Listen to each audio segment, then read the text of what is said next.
Hey, it's Kim from Homestead Witchery, and today we're going to talk about salt.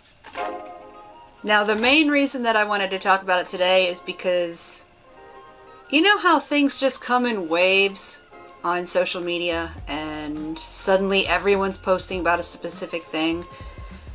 White sage goes through phases where suddenly everyone's talking about white sage and cultural appropriation and calling it smudging or smoke cleansing, and you can't. Anyway, there are phases where something is talked about a lot and then it dies down and then it'll come back eventually.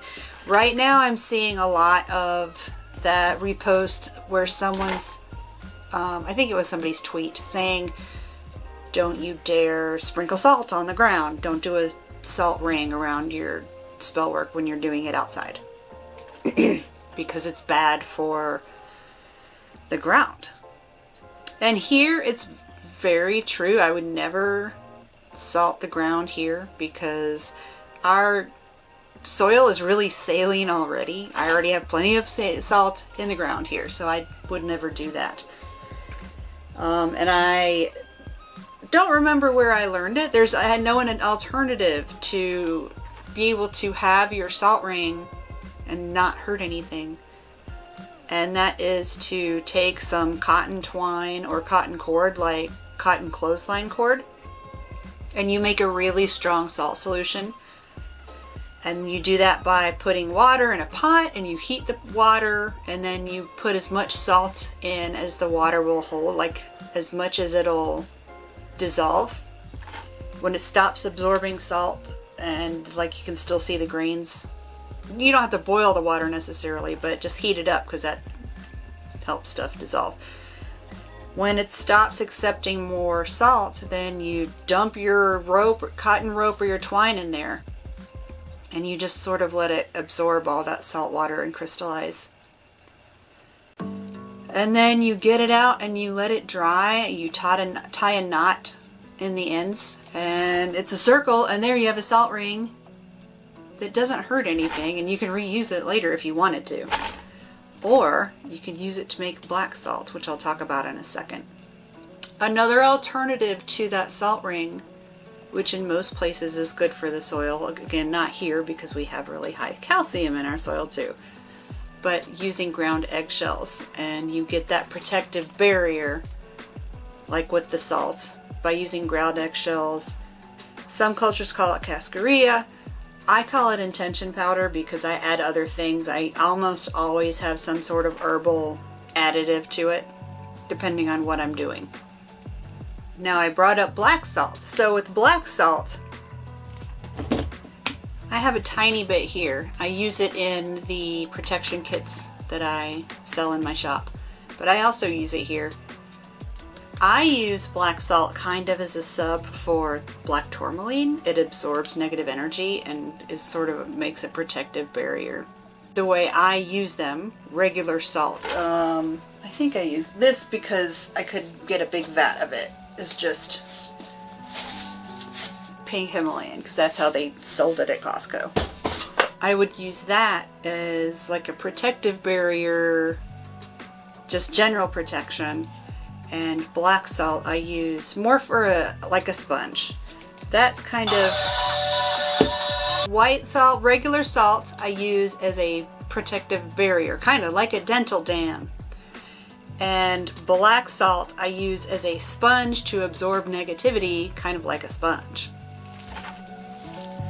And you can make your own black salt, and I think everyone should, honestly. It's super easy. The way I do it is, you can see here, I've just got some little bits of burnt stuff from past spells. Like, let's do a spell real quick. Also, I don't use the broken leaves.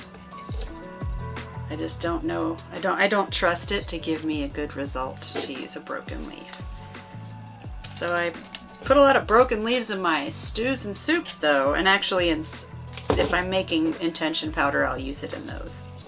I think I'll do prosperity for everyone watching.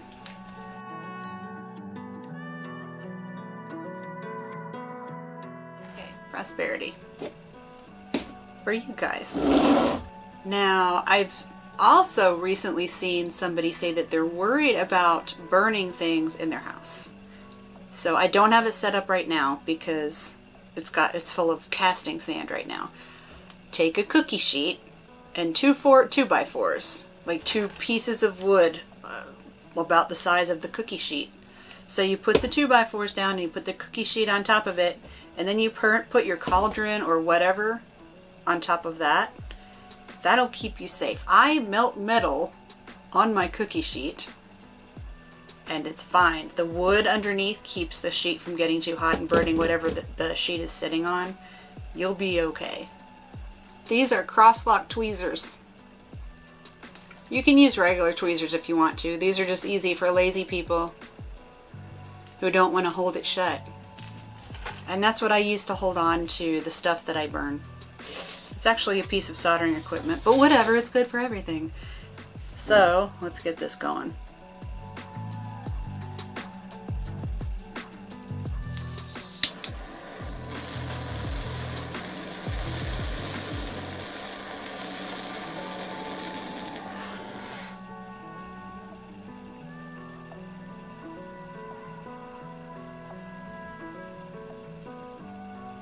Okay, now we have something burnt that is turning to ash. I'll leave that to cool. Now you just, once these cool, I actually collect them in my cauldron. Like that. And I have the lid wrapped in foil because I don't want to get wax or whatever, detritus, all over my cauldron lid. Because sometimes I might want it to look pretty. I have a bunch of stuff in here.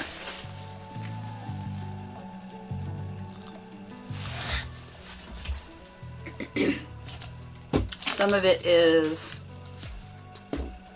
charcoal from burning incense. Now I saw somebody say that they were going to go out and buy charcoal to make the salt black. I mean, you can, but that's kind of wasteful. You use the charcoal in spells, so just save the charcoal you used in a spell for this. Don't use a whole, don't use a fresh disc of charcoal just for black salt. And you do different kinds of spells, I'm assuming, like good, bad, protective, money, whatever. Use all of those. I tend to separate out. If I do some sort of negative, like hexy type spell, that's for more aggressive black salt. Most of the work I do is protective, prosperity, good stuff. Because I just don't generally have the need to do the bad stuff. Most of mine is good, which I feel makes the salt uneven, or makes the ash uneven because it's all this good. So it's going to want to draw in all the negative stuff. This is my theory. It's going to want to draw in all the negative stuff because it's unbalanced, and everything wants to be balanced in nature. So I take that good and ash and I mix it in with the salt. And sometimes I will add other herbs that I think are appropriate for whatever I'm trying to do. Oh, and when you set up your whole burn area, put salt in the bottom of your cauldron to help dissipate and absorb heat and keep things from getting too hot on the bottom. Kind of like you use sand, I use salt for that. If I really want a good black salt, then I will put it on top of here, and I'll take my torch. You can get, not this one because it's a jeweler's torch, but you can get one of these at Harbor Freight for like $8, especially if they have the coupon running. And just light it up and just torch the hell out of the salt, and it helps blacken it. Well, I don't even know what's on there right now. And that's my little blurb about salt. You get an alternative to the salt rain, which people were freaking about last week, so maybe I'm too late on that. And you get a very brief primer on black salt and how to make it. If you have other tips about how you use black salt or how you make it, I would love to hear it down below. So thanks for watching, and I'll see you next week.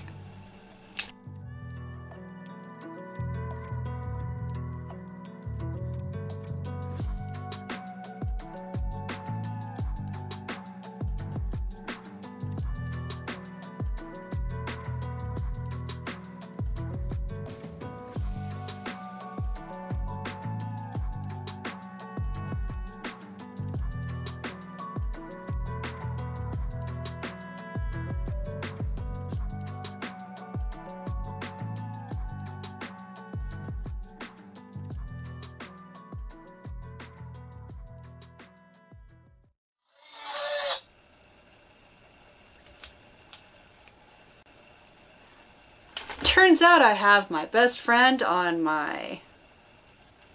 one of the people who can break my do not disturb. So,